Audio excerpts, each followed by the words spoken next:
Hey guys, welcome back to my channel. Today is Monday and I'm here with Lecture Monday.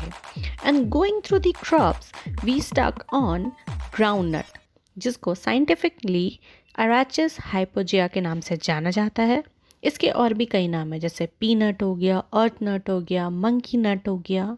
Now groundnut से हमें oil मिलता है. It contains 45% oil and 26% protein in colonel's. Groundnut के oil cake में 7.3% nitrogen होता है. इसकी origin Brazil की है. एरिया में India stands first, followed by China and Nigeria. Production में फर्स्ट सेकंड पोजीशन में हेरा फेरी हो जाता है. चाइना सबसे पहले, then India and then Nigeria. अब इंडिया में स्टेट्स में अगर देखा जाए तो एरिया में आंध्र प्रदेश फर्स्ट है, second Gujarat and then Tamil Nadu. Production में सेम ट्रेंड है, फर्स्ट सेकंड में हेरा फेरी, गुजरात देन आंध्र प्रदेश देन तमिलनाडु. और प्रोडक्टिविटी में थर्ड पोजीशन वाला बाजी मार गया Tamil Nadu, 17 quintal per hectare. Classification दो तरह का है, बंच या फिर एरेक्ट टाइप, और दूसरा है स्प्रेडिंग या फिर ट्रेलिंग टाइप. बंच का नाम हो जाएगा अराचिस हाइपोजिया वार फेस्टिजियाटा, और ट्रेलिंग टाइप यानी कि स्प्रेडिंग का नाम हो जाएगा अराचिस हाइपोजिया वार प्रोक्यूम्बेंस. नाउ प्रोक्यूम्बेंस ट्रेलिंग टाइप का है तो थोड़ा कुकुम्बर टाइप का नाम प्रोक्यूम्बेंस वैसे याद रहेगा. नाउ इसकी बॉटनी लेग्यूमिनेसी फैमिली को बिलोंग करता है, यानी कि लेग्यूम्स है. सेल्फ पॉलिनेटेड है. C3 शॉर्ट डे प्लांट है. इसके फ्रूट को पॉड बोला जाता है. अब इसमें पेगिंग होता है. पेगिंग क्या है? पॉलिनेशन के बाद जो ओवरी होता है वो स्टैक की तरह बन जाता है, एक स्ट्रक्चर बनाता है जिसको कि गाइनोफोर बोलते हैं. ये सॉइल के अंदर घुस जाता है पेग बना के, एंड देन यही फिर पॉड बनाता है. डोमेंसी देखते हैं. बंच टाइप जो होता है वो नॉन डोमेंट होता है, जबकि स्प्रेडिंग टाइप वाला डोमेंट होता है. इसको जर्मिनेट करने के लिए 2 से 2.5 मंथ्स लगते हैं. मतलब ये इसका रेस्टिंग पीरियड हो गया, 2 से 2.5 महीने. अब डोमेंसी है तो उसको तोड़ना है, तो कैसे तोड़ेंगे? टेम्परेचर बढ़ा दो, हाई टेम्परेचर स्टोरेज कर लो, या फिर इथिलीन क्लोरोहाइड्रीन यूज़ कर लो एट द रेट ऑफ 0.7%, या फिर सीड को सोक करना है 5 to 10 ppm solution of NaA या फिर IaA में.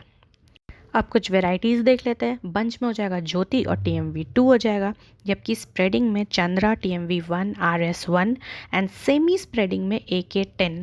AK47 होता तो फुल्ली स्प्रेड कर जाता ना, सेमी स्प्रेड कर रहा तो AK10 ही रह गया. 1 नंबर वाला स्प्रेडिंग टाइप का होता है. ठीक है. नाउ सीड रेट क्या होगा? बंच टाइप का ग्राउंडनट का सीड रेट होता है 80 से 100 kg पर हेक्टेयर, जबकि स्प्रेडिंग टाइप का उससे ऑफकोर्स कम होगा, 60 to 80 kg per hectare. Spacing क्या होगा? बंच वाले को 30 into 10 सेंटीमीटर्स में लगाएंगे. स्प्रेड कर रहा है तो उसको थोड़ा दूर दूर लगाएंगे, तो स्प्रेडिंग टाइप का हो जाएगा 45 into 10 सेंटीमीटर्स. अब डेप्थ क्या होता है? 5 सेंटीमीटर के डेप्थ में सो करना है. सॉइल, अब देखो पेग बनाना है, पॉट्स मतलब पॉट्स बनने के लिए पेग बनना चाहिए, पेग सॉइल के अंदर जाना चाहिए, पेगिंग वाला स्टेप होना चाहिए. तो अगर हैवी सॉइल ले लेंगे तो वो तो पेगिंग होगा ही नहीं, तो हमारा फ्रूट होगा ही नहीं, हमारा ईल्ड होगा ही नहीं. इसीलिए लाइट सॉइल. तो हमारा सॉइल कैसा होगा? लाइट टेक्सचर होगा. सबसे बेस्ट कौन सा सॉइल होगा? सैंडी लोम सॉइल एक्सेलेंट होता है. अब फर्टिलाइज़र क्या डालना है? तो N डालने के लिए मतलब नाइट्रोजन प्रोवाइड करने के लिए हम अमोनियम सल्फेट डाल सकते हैं, और फॉस्फोरस के लिए SSP डालना, ये बेस्ट सोर्स होता है.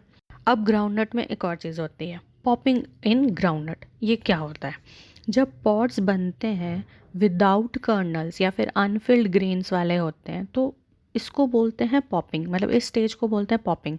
अब ये होता क्यों है? ये कैल्शियम डेफिशिएंसी की वजह से होता है. मतलब कैल्शियम की कमी के कारण जो पॉड्स बन रहे हैं उसमें कर्नल्स हैं ही नहीं, ग्रेन्स हैं ही नहीं, अनफिल्ड ग्रेन्स है. तो that is known as popping in groundnut.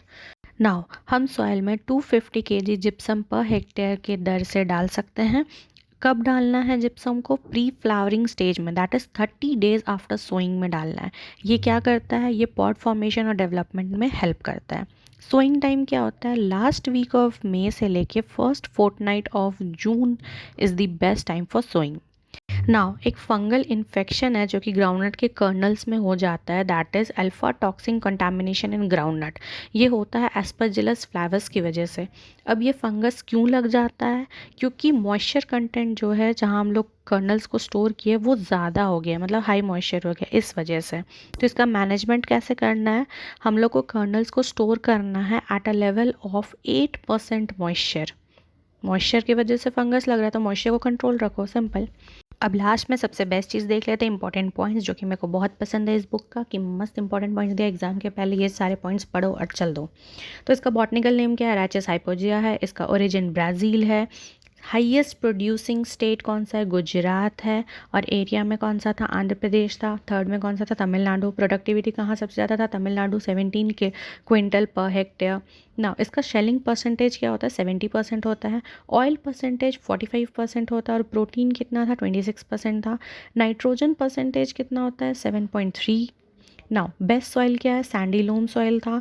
Spacing groundnut का 13 to 10 बंची के लिए, और स्प्रेडिंग टाइप के लिए 45 into 10 सेंटीमीटर्स।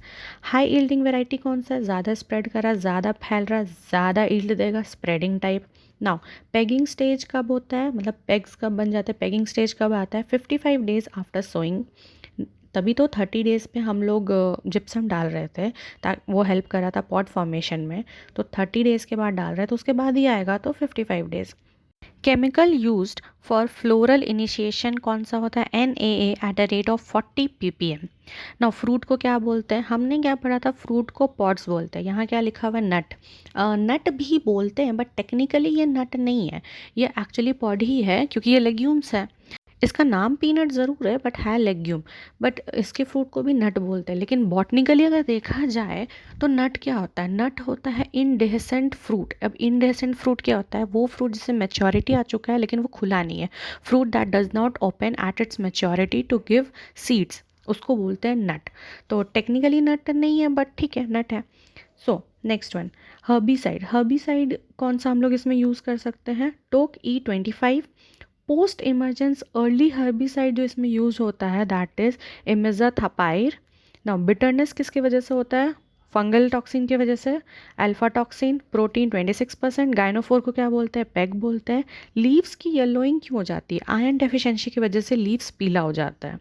रोजेट डिजीज किसकी वजह से होता है? एक वायरस की वजह से होता है जिसका वेक्टर एफिड होता है। इसका मेजर पेस्ट क्या है? वाइट ग्रब है। और बर्ड नेक्रोसिस होता है थ्रिप्स के कारण। So that's all for today. I hope you like the video. If you like it, please hit the like button, share it, and don't forget to subscribe my channel. I'll again come up. Till that, take care. Bye bye.